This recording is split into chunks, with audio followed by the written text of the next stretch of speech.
Really, yes, they're just digits. They're just like numbers and one, or like zeros and ones. Yeah.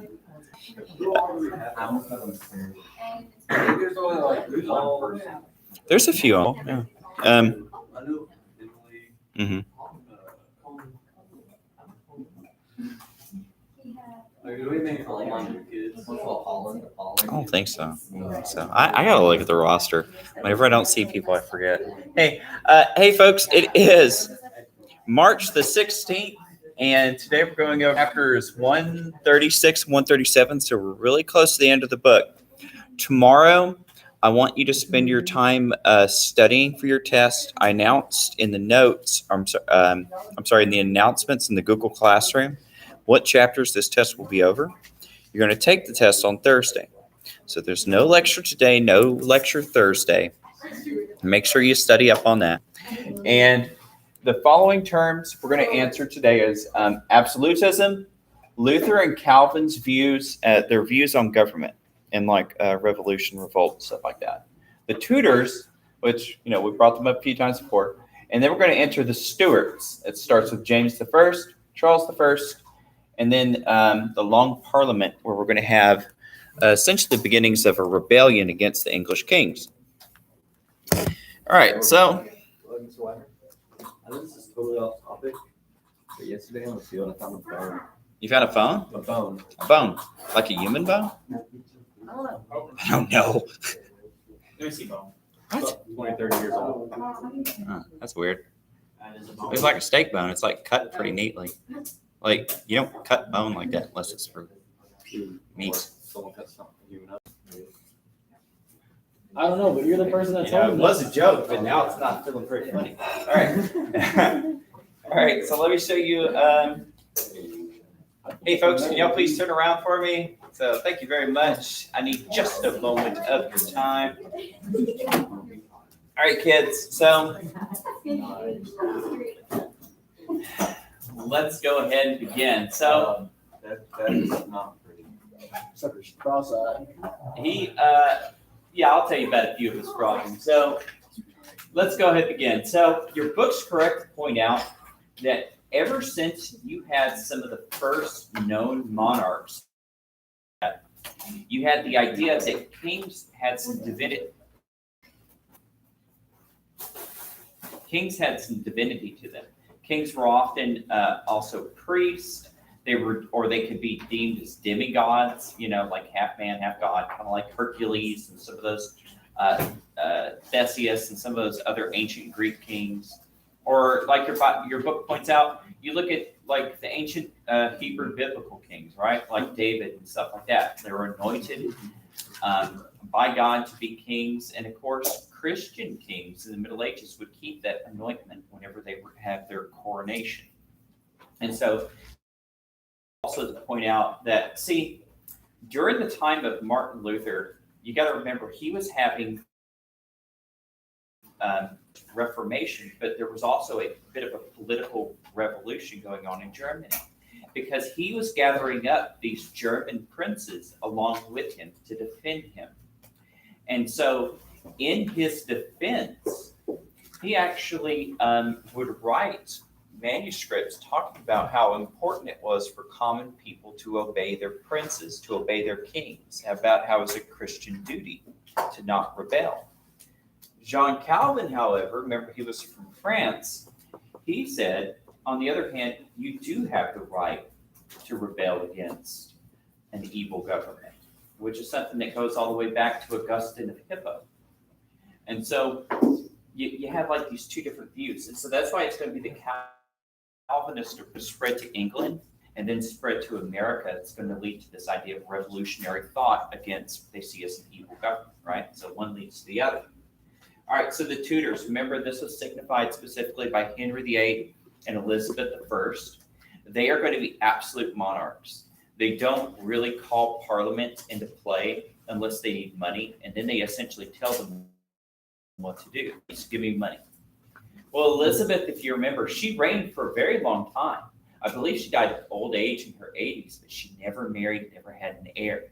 And so it's going to be her cousin from Scotland, James I, that's going to become the King of England. He already was King of Scotland, and now he's going to inherit England as well. And this is going to create the permanent unification that still exists today between Scotland and England to help create Great Britain. James grew up actually very Calvinist, Presbyterian, and he was a biblical scholar in his own right. But when he came to England, his mental health started to decline.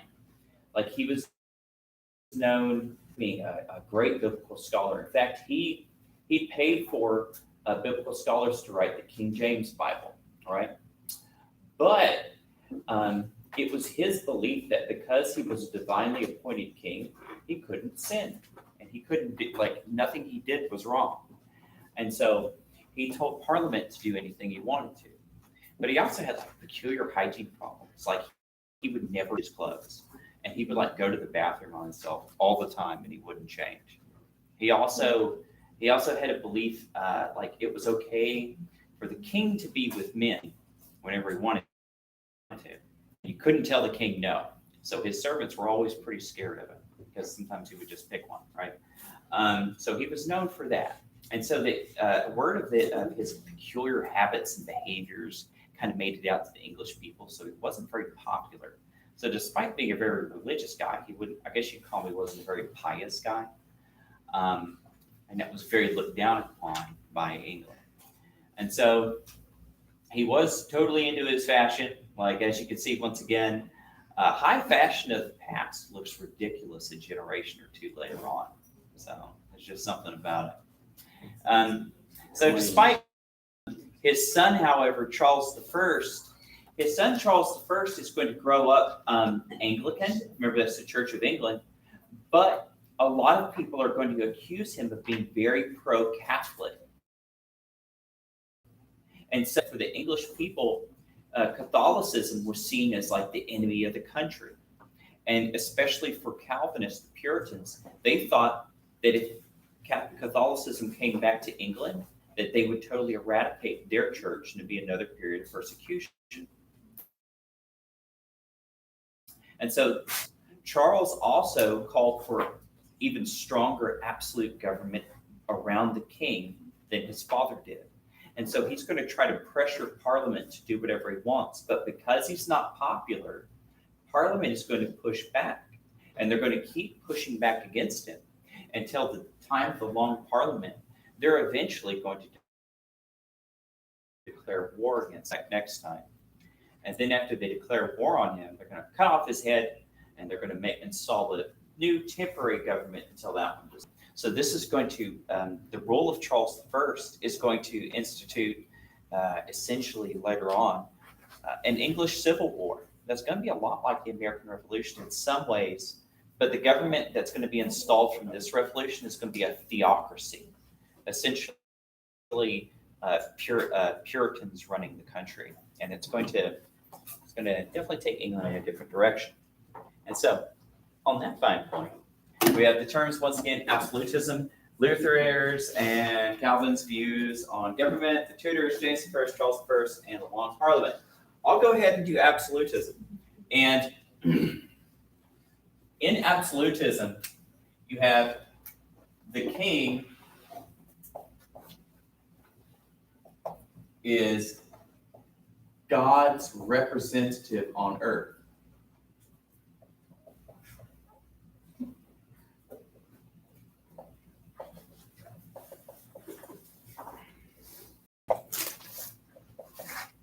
Therefore, so all political power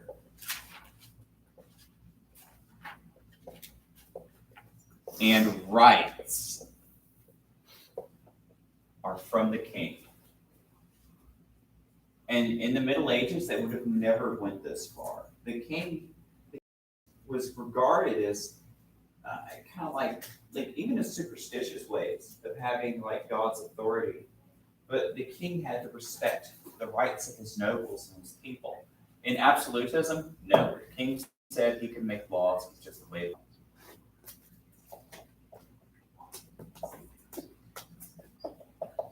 And so it's absolute. The power of the king is absolute. You can't go any higher than God. And if the king's the representative, like God's representative on earth, is appointed and anointed, you can't go against it. You can't rebel against it because it's a rebellion against your creator. You can't do anything against that. And so that's where it comes from. So that will, of course, be challenged philosophically and religiously and militarily, as we'll see later on. But that was a big belief amongst a lot of people during this time period. And it's going to be the belief of people even like way later on for a while. All right, so, hey, who had Luther and Calvin's views? Who had that? Who had that? Heard the phone buzz for no reason. What's this about?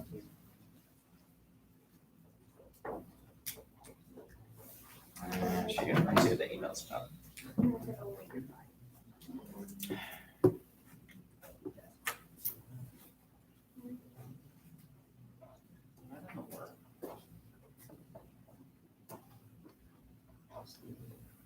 I'm gonna do it no longer. I said I'm gonna do it no longer, and I'm gonna believe. Don't you be.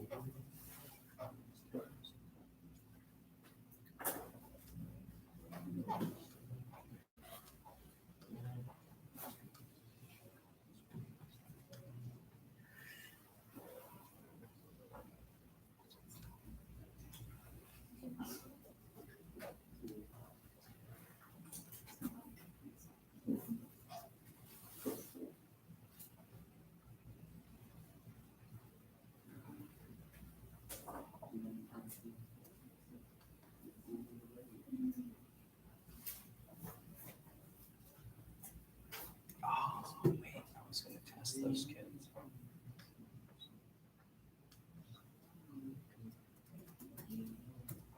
Open.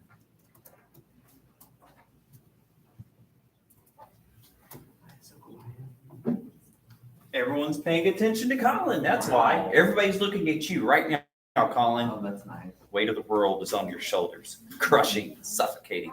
We are watching, you're judging you. Where's my calendar? Second. Oh, hey, I can do Merry Christmas. All right. All right, so let's see. Luther and Calvin's views. Luther defended the divine right of king. Calvin stated that rulers get their power from the people. Very good. That's it. That is totally it. All right. Hey, next one. The Tudors. 10 to 11. Oh my gosh. I would really like to do it then. Yeah, very well.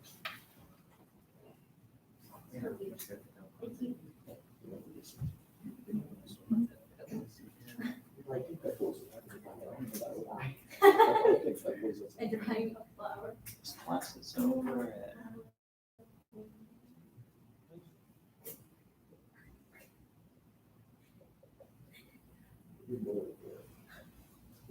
oh, the clock's off. That's why.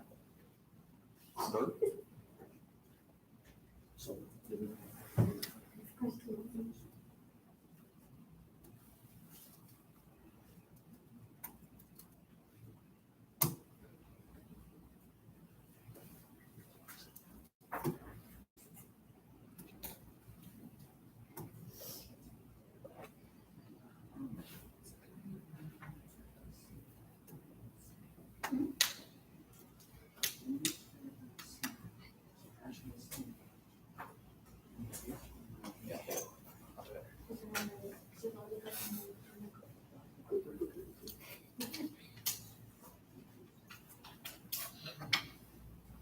Hey, let's see here, Tudors.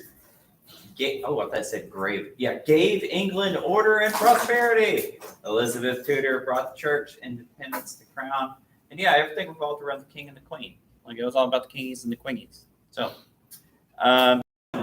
James the first of the Stuarts. Now, these royal families, of course, aren't around anymore. The Tudors, of course, were gone with Elizabeth. The Stuarts, they're going to be gone later. We'll talk about that.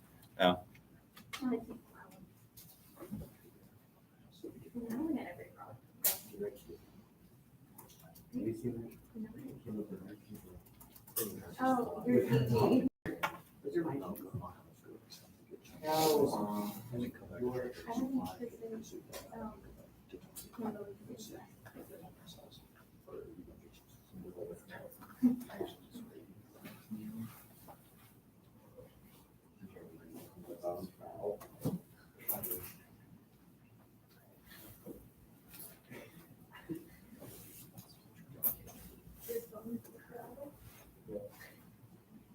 Yes. Did you like this in the morning?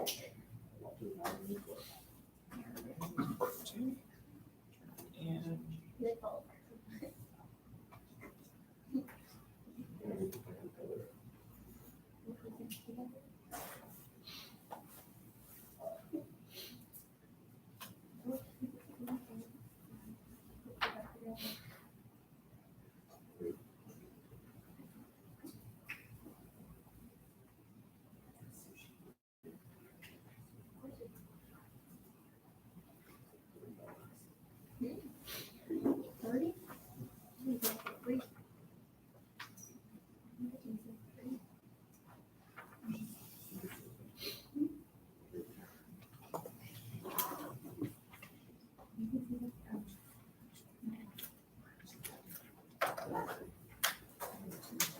hey, all right. James I, Stuart family joined England and Scotland together. Good ruler, but wasn't popular. People wanted a hereditary right to the throne. So,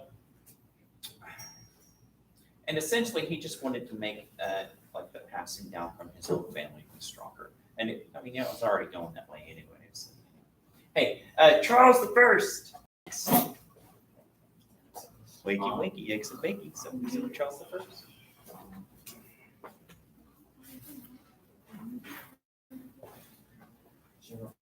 I think somebody was like, no one ever.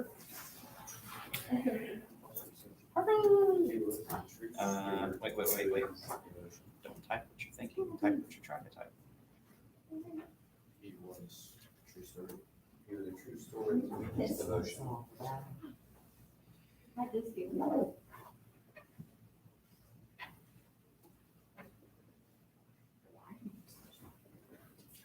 Am I True wrong? story. Weakness, devotion. I've seen her late night pick with the You should read yours. And to absolutism. We're in this together. Absolutism. Like, conversation. Absolutely.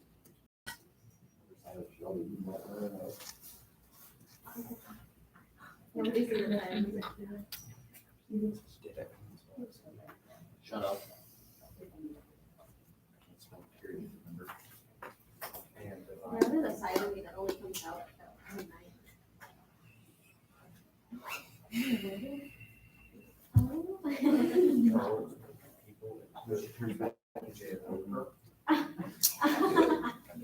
Oh wait, she's in this form now. Jail.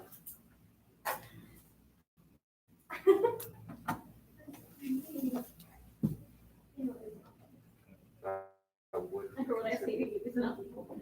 You just describe the other. Contribute.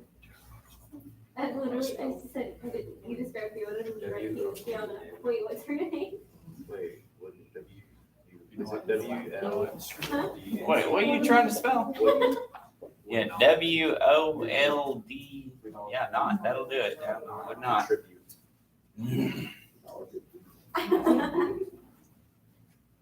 What do you?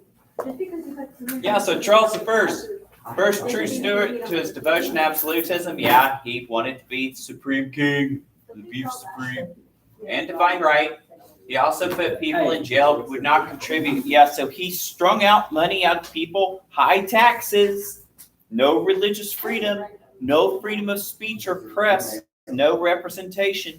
This is going to get the crown in trouble again later. So it's kind of like a reoccurring theme. You take away people's rights, they might rebel against you.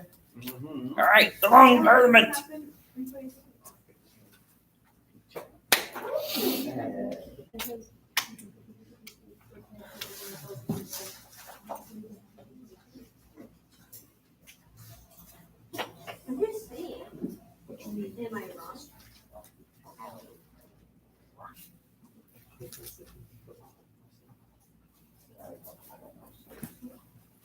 You know, I can make it up. Is that actually, is it doing like, No, it's not. Like, you would have that. give me a lot of that? Can you take some margaritas?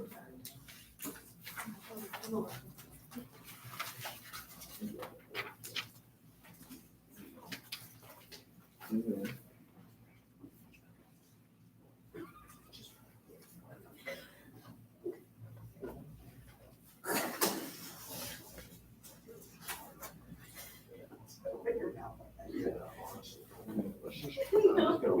Yeah, honestly, good.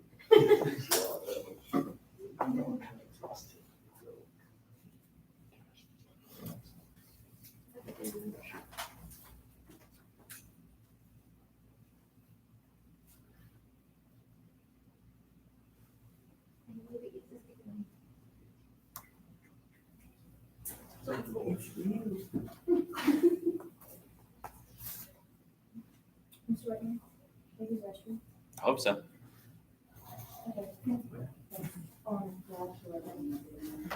All right, the Long Parliament met in 1640 AD, did not dissolve for 20 years. That's because that civil war we're going to talk about later. Took away the king's right to dissolve Parliament when he wanted, cut a lot of his taxes, took a lot of their rights back and stuff like that. So good job, good job.